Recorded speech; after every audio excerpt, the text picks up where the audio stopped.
Hello everyone. আজি আমি narration শিকো আহা narrationৰ ডাইৰেক্ট ফৰ্ম অফ narrationত ইন্টাৰোগেটিভ হৈ থকা সেন্টেন্সবোৰ কেনে ধৰণে আমি কৰিব লাগে শিকো আহা I would like to welcome everyone to my channel Sangeeta's Study Assam আহা আৰম্ভ কৰো narration আৰু ইন্টাৰোগেটিভ সেন্টেন্স বিলাক কেনেকৈ আমি narration কৰো হেয়া শিকো আহা এটা ইন্টাৰোগেটিভ narration কৰা আসলতে দুটা নিয়ম আছে এক নম্বৰ নিয়ম তো আমি শিকিম তাৰপিছত আমি দুই নম্বৰ নিয়মটো শিকিম এটা দুইটা নিয়মৰ ভিতৰত প্ৰথমটো হ'ল যে যেতিয়া ৰিপৰ্টেড স্পীচটো WH ৱৰ্ডেৰে আৰম্ভ হয় আৰু দুই নম্বৰ নিয়মটো হ'ল যেতিয়া ৰিপৰ্টেড স্পীচটো be verb বা verbৰে আৰম্ভ হয় ৰিপৰ্টিং verb কি আৰু ৰিপৰ্টেড স্পীচ কি হেতু আগৰ ভিডিওটোত মই বুজাইছিলো তোমালোকক মই ডেসক্ৰিপচনৰ লিংকত দি দিম নেৰেশনৰ এসাৰ্টিভ খিনি কেনে ধৰণে কৰে হেয়াৰ সহায়ত তোমালোকে বুজি পাবা এতিয়া দুটা বাক্য লওঁ আহা এই দুটা বাক্যৰ সহায়ত আমি প্ৰথমতে জানি লওঁ যে ইন্টাৰোগেটিভ বাক্য কি what is your name প্ৰশ্নবোধক চিন why are you crying প্ৰশ্নবোধক চিন যিবিলাক বাক্যই একোটা প্ৰশ্নৰ ভাৱ প্ৰকাশ কৰে তেনে বাক্যবিলাকক আমি ইংৰাজীত ইন্টাৰোগেটিভ সেন্টেন্স বলো এতিয়া ডাইৰেক্ট ফৰ্ম অফ নেৰেশ্যন এটাত ইন্টাৰোগেটিভ সেন্টেন্স থাকিলে আমি কেনে ধৰণে কৰো চাও আহা WH ৱৰ্ডেৰে আৰম্ভ হোৱা ইন্টাৰোগেটিভ নেৰেশ্যনবোৰ আগতে আমি চাও আহা WH ৱৰ্ড মানে হ'ল why who where when what which আৰু লগতে how to আমি ধৰো এনে ধৰণৰ যিবোৰ শব্দ আৰু কেবাটাও আছে whose ধৰিলা which এনেকুৱা বিলাকো হয় তো দেখিছানে গোটেইবিলাক শব্দ আসলতে WH শব্দটোৰে আৰম্ভ হৈছে যদিও how to WH ৰে হোৱা নাই কিন্তু তেও আমি সেই এক নম্বৰ ৰুলটোৰে আসলতে কৰিব লাগিব এতিয়া আমি প্ৰথম নিয়মটো চাও আহা বাক্যৰ সহায়ত WH ৱৰ্ডবোৰ সাগৈ তোমালোকৰ মনত থাকিলে হয়নে বাক্য এটা লিখো আহা he said to me comma inverted comma ভিতৰত why are you crying question mark inverted comma closed এতিয়া এই বাক্যটোৰ he said to me প্ৰথম কমাটো লেকে যিখিনি লিখা থাকে তাক কোৱা হয় ৰিপৰ্টিং ভাৰ্ব বুলি ৰিপৰ্টিং ভাৰ্ব মনত থাকিব তোমালোকৰ আৰু কমাটোৰ পাছত ইনভাৰ্টেড কমাৰ ভিতৰত যি লিখা থাকে তাক কোৱা হয় ৰিপৰ্টেড স্পীচ বুলি এটা যেতিয়া ৰিপৰ্টিং ভাৰ্বটো সিম্পল পাষ্ট টেন্সত থাকে আৰু ৰিপৰ্টেড স্পীচটো এটা ইন্টাৰোগেটিভ সেন্টেন্স হয় তেতিয়া কি হয় চাবা আমি হি সেডৰ হলনি আমি বেলেগ এটা শব্দ ব্যৱহাৰ কৰিম আমি কি লিখিম হি asked দেখিছা আমি সেডৰ হলনি asked লিখা নাই আমি সেড আৰু টু এই দুয়োটা শব্দৰ হলনি asked লিখিছো তাৰ পিছত মি শব্দটো লিখিছো হি asked me আগতে আমি ৰিপৰ্টিং ভাৰ্ব আৰু ৰিপৰ্টেড স্পীচটো দ্যাট শব্দটোৰে জয়েন কৰো কিন্তু যেহেতু ৰিপৰ্টেড স্পীচটো এটা ইন্টাৰোগেটিভ বাক্য হয় আৰু WH ৱৰ্ডেৰে আৰম্ভ হৈছে সেই গতিকে ৰিপৰ্টিং ভাৰ্ব আৰু ৰিপৰ্টেড স্পীচটো আমি সেই WH ৱৰ্ডটোৰে জয়েন কৰিম ইয়াৰ পিছত আমি চাম এই বাক্যটোত সাবজেক্ট কি why are you crying তুমি কিয় কান্দিছা কাক সুধিছে হি মোক সুধিছে হয়নে যে তুমি কিয় কান্দিছা ইয়াত সাবজেক্টটো কি হ'ব উলিয়াই ল'ব লাগিব ইংৰাজীৰ তোমাৰ সেন্টেন্স প্যাটাৰ্ন হ'ল subject plus verb plus object আগতে সাবজেক্ট লিখিব লাগে তো ইয়াত সাবজেক্ট কাক কৈছে ইউ টু আই হৈ গুচি যায় সেইটো কাৰণে আই লিখিলো দুই নম্বৰ ইয়াত দেখিলো বি ভাৰ্ব আছে আৰ টু আসলতে কিহৰ বি ভাৰ্ব হয় are to simple present tense আৰু প্ৰেজেন্ট কন্টিনিউয়াছ টেন্সৰ হয় যেহেতু বাক্যটো প্ৰেজেন্ট কন্টিনিউয়াছত আছে আমি পাষ্ট কন্টিনিউয়াছলৈ নিছো আৰ ঠাইত আমি ওয়াজ লিখিছো আৰু তাৰ পিছত ক্ৰাইংটো লিখি দিছো বাক্যটোৰ হ'ল he asked me why I was crying next বাক্য এটা চাও আহা Ram said to me comma inverted কমাৰ ভিতৰত what are you doing here? Ram said to me, what are you doing here? Rame কাক কৈছে? Rame মোক কৈছে যে তুমি ইয়াত কি কৰি আছা? Ram said to me, আমি কি লিখিম? said আৰু to এই দুইটাৰ সলনি আমি asked লিখিম। আমি asked ৰ পিছত কেতিয়াও to ব্যৱহাৰ নকৰোঁ। আৰু ৰিপৰ্টিং ভাৰ্বৰ ৰিপৰ্টেড স্পীচটো আমি that ব্যৱহাৰ কৰি জইন নকৰোঁ। আমি কি কৰোঁ?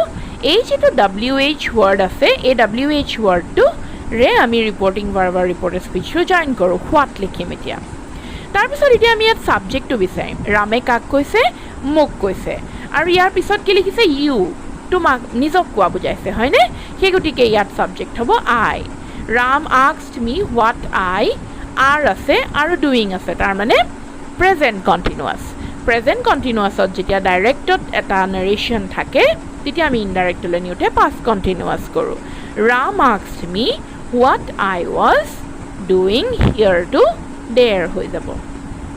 যিখিনি জেনেৰেল ৰুলছ আছিলে নেৰেশ্যনৰ সেইখিনি লৈ অলৰেডি এটা ভিডিঅ' বনোৱা হৈছে। সেই ভিডিঅ'টোৰ লিংকটো মই ডেছক্ৰিপশ্যনত দি দিম। সকলোৱে ডেছক্ৰিপশ্যনৰ সেই ভিডিঅ'টো চাবা, তেতিয়া তোমালোকৰ ডাউটবিলাক ক্লিয়াৰ হ'ব। ইয়াৰ পিছৰ বাক্যটো চাওঁ আহা।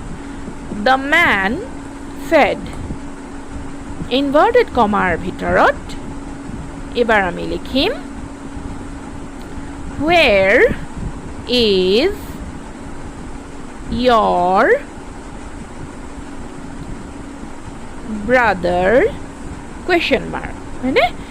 আমি লিখিলো the man said where is your brother? মানুহজনে কৈছে তোমাৰ ব্ৰাদাৰ ক'ত আছে? ইয়াৰ উত্তৰটো হ'ব the man asked, said অৰ ঠাইত আমি asked লিখিছোঁ, তাৰপিছত where, is to was হৈ যাব, your to কাক কৈছে? তোমাক কৈছে, হয়নে? ইয়াত যদিও কোৱা নাই কাক কৈছে দ্য মেন ছেড, মানুহজনে ক'লে তোমাৰ ব্ৰাদাৰ ক'ত আছে, তাৰমানে নিজক কৈছে বুলিয়ে ধৰি ল'ব লাগিব সেইটো।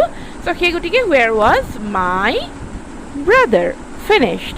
আশা কৰিছোঁ তোমালোকে ফাৰ্ষ্ট ৰুলটো ধৰিব পাৰিছা যে কেনেধৰণে আমি ইণ্টাৰগেটিভ বাক্যবিলাক ডাইৰেক্টৰ পৰা ইনডাইৰেক্টলৈ নিওঁ নেৰেশ্যনত।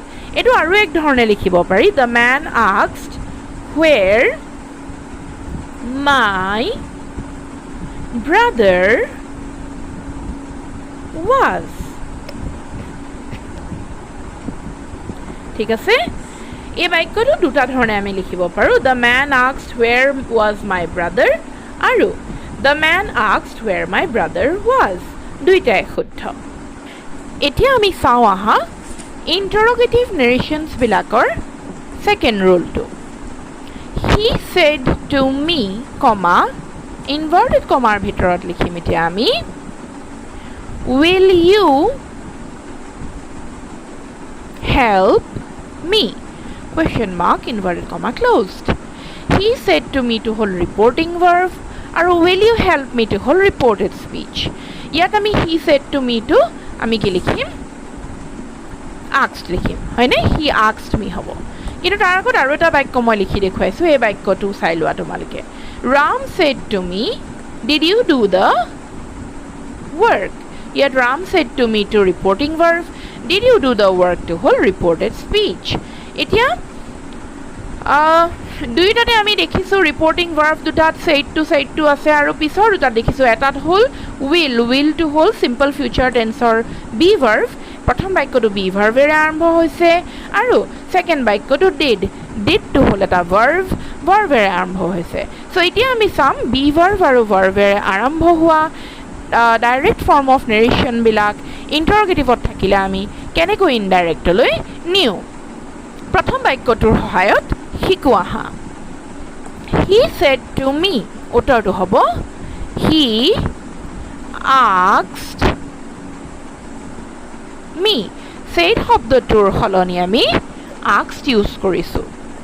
নেক্সট, আগতে আমি ডেট শব্দটোৰে ৰিপৰ্টিং ভাৰ্বৰ ৰিপৰ্টেড স্পীচটো জইন কৰোঁ, কিন্তু ইণ্টাৰগেটিভ বাক্য যদি হয় ৰিপৰ্টেড স্পীচটো তেতিয়া কিন্তু আমি ডেট শব্দটো ব্যৱহাৰ নকৰোঁ। WH ৱৰ্ডেৰে আৰম্ভ হোৱাবোৰ আমি WH ৱৰ্ডটোৰেই কৰিছিলোঁ ইয়াৰ ক্ষেত্ৰত কিন্তু যিহেতু WH ৱৰ্ডেৰে ৰিপৰ্টেড স্পীচটো আৰম্ভ হোৱা নাই সেই গতিকে আমি ইফ বা whether ইউজ কৰি দুইটা বাক্য জইন কৰিম মেক্সিমাম কেছত আমি ইফ ব্যৱহাৰ কৰোঁ whetherও ব্যৱহাৰ নকৰা নহয় তোমালোকে whetherও কিছুমান ক্ষেত্ৰত ইউজ কৰিব পাৰা এতিয়া আমি ইয়াত লিখো আহা if he asked me if subject কাক কৈছে তোমাক কৈছে হয়নে he said to me he মোক কৈছে so সেই গতিকে ইয়াত you to I হৈ যাব he asked me if I will আছিলে simple past tense simple future tenseৰ be verb simple future বাক্যটো থাকিলে ডাইৰেক্টত আমি ইনডাইৰেক্টলৈ কি হ'লে নিও simple pastলৈ নিও এই ৰুলছখিনি জানিবলৈ নেৰেশ্যনৰ মই আগতে পোষ্ট কৰা ভিডিঅ'টো চাব লাগিব সেইটো মই ডেছক্ৰিপশ্যনত দি দিছোঁ সকলোৱে চাই ল'বা আৰু লগতে চেনেলটো ছাবস্ক্ৰাইব কৰি ল'বা বেল আইকনটো ক্লিক কৰি ল'বা এতিয়া বাক্যটো হ'ল he asked me if I would help him হৈছেনে বুজি পাইছা will হৈছে কাৰণে would বহুত ল'ৰা-ছোৱালীয়ে ভাবে will হ'লে would হয় shall হ'লে should হয় তেনেকুৱা নহয় মেক্সিমাম কেছত আমি would ব্যৱহাৰ কৰিবলৈ বা ব্যৱহাৰ কৰা দেখিবলৈ পোৱা যায় আৰু এটা বাক্যৰ সহায়ত এই ৰুলটো ভালদৰে শিকোৱা হা he said to me comma did you do the work question mark inverted comma closed he said to me ঠাইত কি লিখিম আমি he said to ঠাইত আমি লিখিম he asked me ইয়াত WH word হৈছে নে নহয় সেই গতিকে আমি if দি লিখিব লাগিব যেহেতু ইন্টাৰোগেটিভ নেৰেশ্যনবোৰ যদি WH এৰে ষ্টাৰ্ট নহয় তেতিয়া আমি if বা whether ইউজ কৰোঁ আৰু ইন্টাৰোগেটিভৰ ক্ষেত্ৰত আমি that ইউজ নকৰোঁ ইয়াত ছাবজেক্টটো you কৈছে তাৰমানে তোমাক বুজাইছে সেই গতিকে I did to past হয়নে ভাৰ্বৰ second form do did done did to second form সেই গতিকে এই বাক্যটো সিম্পল পাষ্টত আছে কিন্তু আমি do বা did থাকিলে কি কৰোঁ আমি do বা didটো ইনডাইৰেক্টলৈ নিওঁতে আমি নিলিখোঁ আমি কি কৰোঁ do বা didটো নাইকিয়া কৰি বাক্যটো সিম্পল পাষ্টৰ পৰা আমি পাষ্ট পাৰফেক্ট টেন্সলৈ লৈ যাওঁ ধৰিব পাৰিছা তোমালোকে এতিয়া এই বাক্যটো আমি কেনেকৈ লিখিম চাওঁ আহা he asked me if I যেহেতু did আছে simple past হ'লে past perfect হ'ব সেই গতিকে had past perfectৰ পাছত সদায় ভাৰ্বৰ থাৰ্ড ফৰ্ম খায় সেই গতিকে if I had do to done হৈ যাব the work উত্তৰটো হ'ল he asked me if I had done the work বুজি পাইছা তোমালোকে কেনেধৰণে এটা বাক্য ডাইৰেক্ট ফৰ্ম অফ নেৰেশ্যনত যদি সিম্পল পাষ্টত থাকে আমি ইনডাইৰেক্টলৈ নিউতে পাষ্ট পাৰফেক্ট কৰোঁ আৰু do বা did থাকিলে do বা didটো নাইকিয়া হৈ যায় আৰু এটা বাক্যৰ উদাহৰণ লওঁ আহা Ram said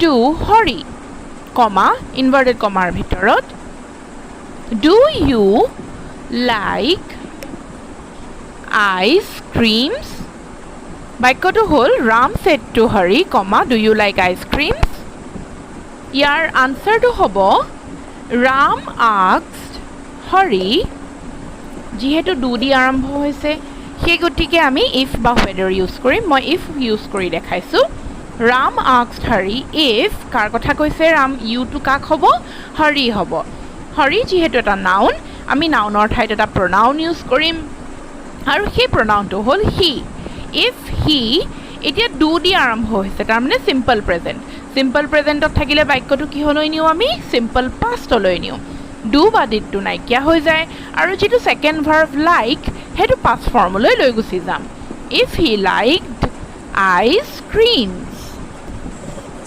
ঠিক আছে এই গোটেই ৰুলছখিনি আসলতে বুজি পাবলৈ মোৰ আগৰ যেটো ভিডিও সেই ভিডিওটো ভালদৰে মন দি চালে তোমালোকে এইখিনি বুজাত সহজ হ'ব সেই গতিকে মই ডেছক্ৰিপশ্যনত দিয়া লিংকটো ক্লিক কৰি আগৰ ভিডিওটো চাবা আৰু সকলোৱে মন দি চোৱাৰ বাবে থ্যাংক ইউ চেনেলটো সকলোৱে সাবস্ক্ৰাইব কৰি লবা আৰু লাইক কমেন্ট আৰু শেয়াৰ কৰিবা থ্যাংক ইউ